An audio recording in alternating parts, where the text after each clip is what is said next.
अगर आपकी आंखें आपके दुश्मन द्वारा निकाल दी जाएं, तो क्या आप अपने दुश्मन को सिर्फ उसकी आवाज से पहचान कर तीर चलाकर मार सकते हैं?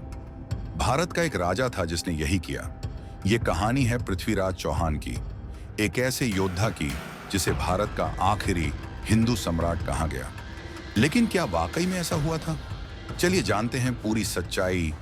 जब हम स्कूल में इतिहास पढ़ते हैं तो पृथ्वीराज चौहान का नाम वीरता की मिसाल के तौर पर पढ़ाया जाता है। उनकी कहानी इतिहास के रहस्यों से भरी है, युद्ध, प्रेम, धोखा और बदले की भावना। लेकिन इन कहानियों में कितनी सच्चाई है और कितना कल्पना, ये जानना जरूरी है। इस वीडियो में हम पृथ्वीराज की असली कहानी जानेंगे। क्या वो वाकई इतिहास में थे या सिर्फ कविताओं में? पृथ्वीराज चौहान का जन्म 1166 ईस्वी में हुआ था। वो चौहान वंश के राजा सोमेश्वर के बेटे थे और अजमेर के राजकुमार थे। जब उनके पिता की मृत्यु हुई तब पृथ्वीराज सिर्फ 13 साल के थे। इतनी छोटी उम्र में उन्होंने राज्य की जिम्मेदारी संभाली और जल्दी ही साबित कर दिया कि वो एक बहुत अच्छे प्रशासक और बहादुर योद्धा हैं। उन्होंने दिल्ली और अजमेर को मिलाकर एक शक्तिशाली राज्य बनाया था। राजनीति, युद्ध और नेतृत्व में उनकी समझ बहुत तेज थी। पृथ्वीराज की सबसे प्रसिद्ध कहानियों में से एक है संयोगिता के साथ उनका प्रेम और विवाह। राजा जयचंद ने अपनी बेटी संयोगिता के लिए एक भव्य स्वयंवर आयोजित किया, लेकिन उसने पृथ्वीराज को आमंत्रित नहीं किया, बल्कि उसकी मूर्ति दरवाजे पर अपमानजनक तरीके से रखी। संयोगिता पृथ्वीराज से प्रेम करती थी। स्वयंवर के दिन पृथ्वीराज खुद वहां पहुंचे और संयोगिता को घोड़े पर बैठाकर भरी सभा से उठा लाए। यह कहानी पृथ्वीराज रासो नामक कविता से ली गई है, लेकिन इतिहासकार इस घटना पर संशय करते हैं। 191 ईस्वी में भारत पर अफगान आक्रांता मोहम्मद गौरी ने भीषण हमला किया। तराइन नामक जगह पर पृथ्वीराज ने अपनी सेना के साथ गौरी की सेना का जमकर मुकाबला किया।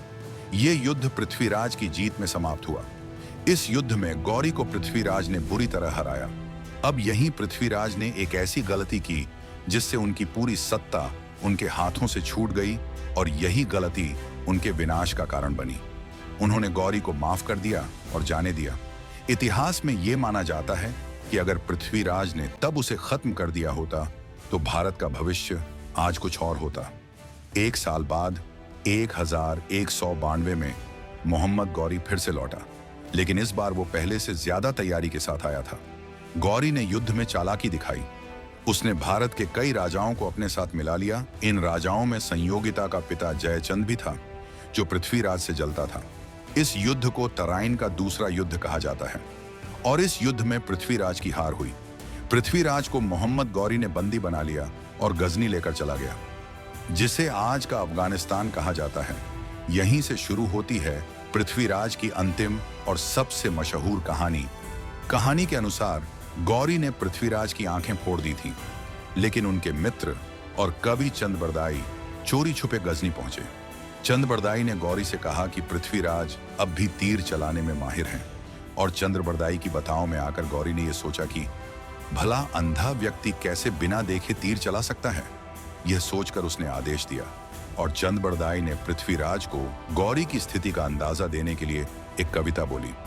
4 बांस 24 गज, अंगुल अष्ट प्रमाण, ता ऊपर सुल्तान है, मत चूको चौहान। पृथ्वीराज ने सिर्फ आवाज के आधार पर तीर चलाया और कहा जाता है कि गौरी मारा गया।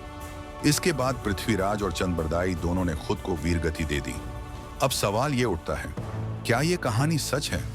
इस घटना का जिक्र पृथ्वीराज रासो नामक ग्रंथ में है, जिसे चंद्रबरदाई ने लिखा है, माना जाता है। लेकिन यह ग्रंथ कई सालों बाद तक बार बार बदला गया। कुछ इतिहासकार कहते हैं कि गौरी की मौत तीर से नहीं, बल्कि अपने ही सैनिकों की बगावत से 1206 में हुई थी। तो हो सकता है कि यह कहानी सिर्फ वीरता को दिखाने के लिए बनाई गई हो, पूरी तरह सच न हो। इतिहास चाहे जो कहे, लेकिन पृथ्वीराज चौहान आज भी लाखों लोगों के दिल में एक सच्चे योद्धा की तरह बसे हुए हैं। उन्होंने उस समय विदेशी आक्रमणों का सामना किया जब भारत बिखरा हुआ था।